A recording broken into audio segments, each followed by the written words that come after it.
Kembali di kawal pilkada, pemirsa usai voice note Anies Baswedan viral, PKS mengirimkan pesan suara jawaban.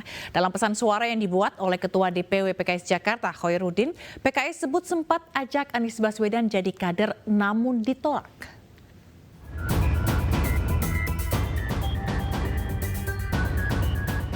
Hubungan Anies dengan PKS semakin memanas.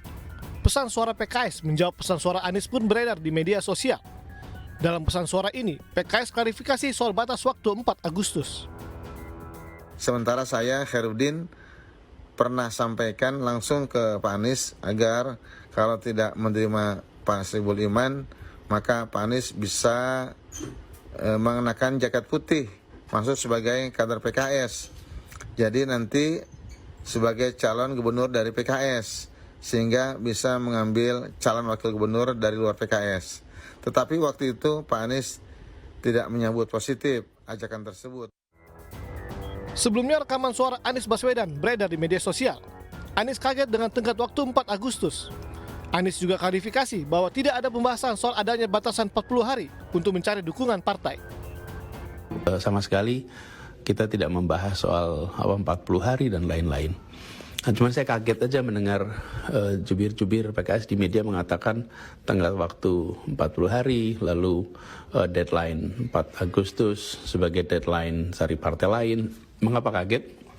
Karena memang tidak pernah dibahas ya. Dan setahu saya memang tidak pernah ada deadline soal SK dari partai lain. Yang ada adalah soal apakah setuju dengan Pak MSI sebagai pasangan. Dan itu juga seperti saya bilang tadi ya Pak, sudah disampaikan 31 Juli, 4 hari lebih awal dari yang diminta. Pernyataan terkait batas waktu bermula dari jubir PKS, Muhammad Khalid.